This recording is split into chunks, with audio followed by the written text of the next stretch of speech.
This John Lee, Mr. Crutcher is not called in, so by default, This conference will now be recorded. The conference is underway. Will Mr. Cook please do all the legalities to cover how this meeting is going to be handled? Thank you, Mr. Chairman. If there is no objection from the Board of Adjustment and Appeals members and subject to Executive Order number 60, let the minutes reflect that the members have determined that it is necessary that this meeting be held electronically to protect the health, safety, and welfare of the public due to the COVID-19 pandemic. Are there any objections? Mr. Cook, according to the agenda, it's Executive Order 65. Are we under a new order? I believe the 60 was through the end of the year and 65 is through February 27th, but I could be wrong. Either way, we're opening it up. Bobby, I'm sorry to interrupt, but it's 71 now. I got a copy of it in front of me. Okay, well, I'm not sure. We'll start this over. If there's no objection, appeals members and subject to Executive Order, I think is 71. Let the minutes reflect that the members have determined that it is necessary at this meeting be held electronically to protect the health, safety, and welfare of the public due to the COVID-19 pandemic. Are there any objections? Let the minutes reflect the board has made this determination under the appropriate executive order to conduct this meeting electronically. I want to remind you, the vice chairman will call each member's name. Please respond to confirm that you can hear the other members. Each vote must be taken by roll call votes. The vice chairman will call the names, at which time you will provide your vote. I do want to remind you that prior to making a motion or second or asking a question or making a comment, please identify yourself. The next thing we have on the agenda is approval of December 17th, 2020 meeting minutes. Okay, let's do the roll call first. Mr. Adams, are you on the line? I am here and I can hear everyone. Mr. Choate. This is Kenneth Choate and I can hear everyone. Mr. Hughes. This is Josh Hughes and I'm able to hear everyone. And this is John Lee and I'm able to hear everyone. The first item of business on the agenda are the minutes of December 17th. Not sure which executive order it's supposed to be, but according to the minutes, when we held that one, it was 65. Does anyone know if that's the right number? Or? We'll just say the appropriate one. It's still effective. Number it is. Okay.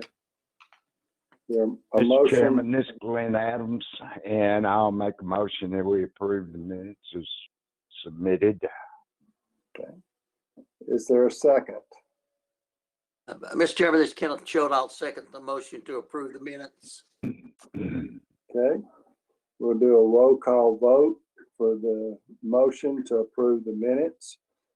Mr. Adams. This is Glenn Adams, and I vote to approve the minutes. Mr. Choate. This is Kenneth Choate and I vote to approve the minutes. Mr. Hughes. This is Josh Hughes. I vote to approve the minutes. And this is John Lee, chairman. I vote to approve the minutes. The minutes have been approved unanimously. The next order of business is an appeal of Aspen Construction. And it's the only item on the agenda. So, Mr. Cook, do you want to explain the county's position on this appeal?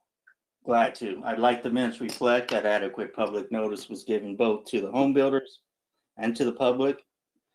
First and only appeal before you today is from Aspen Construction. The appeal concerns Lot 127 and the reserve at Raintree Forest. Like the minutes reflect that no additional documentation or explanation was created by or on behalf of Aspen Construction. The first argument the appellants make is that they have obtained vested rights under the vested property. So the lots at the issue are not subject to the impact fee. The Vested Property Rights Act provides that should a developer receive preliminary plat approval from the local authority, the development standards in place at that time shall remain the same through the course of the development. The appellant therefore argues that the impact fee is the development standard, and therefore the impact fee is not applicable to the developments that receive prior preliminary plat approval and subject to the Vested Property Rights Act. However, the Property Rights Act is only triggered if the impact fee is considered a development standard or development regulation, which the Act specifically references standards and regulations concerning the actual development of the property to include local stormwater requirements, local construction standard of building, street, alleys, and lot sizes. These are all standards that concern the actual property. The impact fee has nothing to do with it. And in fact, the developers can develop the property without having to pay for the impact fee because impact fee is only included when the building permit is pulled. The appellant's second argument is that the impact fee is required to be calculated on each subdivision and the proceeds received from that particular subdivision is required to be used on educational capital projects for that specific development. The private act provides grants from Williamson County legislative body the authority to establish the procedure system, and authority that they granted is very wide and broad, and in fact does not require them to set specific districts. What it does do is provide that it's in the legislative's power to create whatever district and how many districts that they deem appropriate. The legislative body did create 2 districts, one inside the FSSD and one outside the FSD, and they have applied it in accordance with the private acts and Chapter 120 of the Private Act of 1987. And these are the reasons we ask for these appeals be denied. I do ask whether the appellant is on the line today. Hearing none, Mr. Chairman, Vice Chairman. Okay. You heard the argument. Anyone have a motion? Mr. Chairman, this is Kenneth Choate. I make a motion, we deny the appeal. Mr. Vice Chairman, this is Josh Hughes. I'll second that motion. We have a motion and a second. I'll do a roll call vote. John Lee, and I vote for the motion to deny the appeal. Mr. Hughes, This is Josh Hughes, and I vote to deny the appeal. Mr. Choate, This is Kenneth Choate, and I vote to approve the motion to deny the appeal. Mr. Adams, This is Glenn Adams, and I vote for the motion to deny the appeal. the board has unanimously approved the motion to deny the appeals. Is there any other business? We have no further appeals for you today, Mr. Chairman. Mr. Horn, do we have any next year?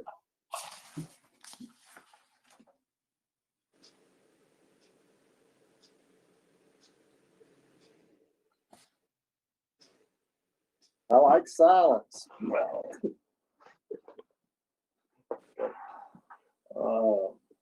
Mr. Chairman, this is Joe Horn. My computer just went out on me. I'm standing in the hallway. Okay, We're scheduled to meet again on January 14th. All right, sorry about that. But we will have more appeals though, so it'll be,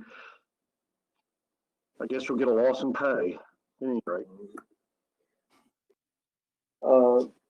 Mr. Cook, since they've appealed and the Supreme Court has ruled in favor of the county, can that just be the argument, or do we have to go through all the? We think it's best to have something in the records should they want to appeal to the Chancery Court. Okay. There's no other business. This meeting can be adjourned. Thanks, everyone. Have a good day. All right. Thank you. Happy Thank you New very Year. much. Everyone. Happy New Yes, Year. Happy New Year. Happy New Year. Bye-bye. Yeah.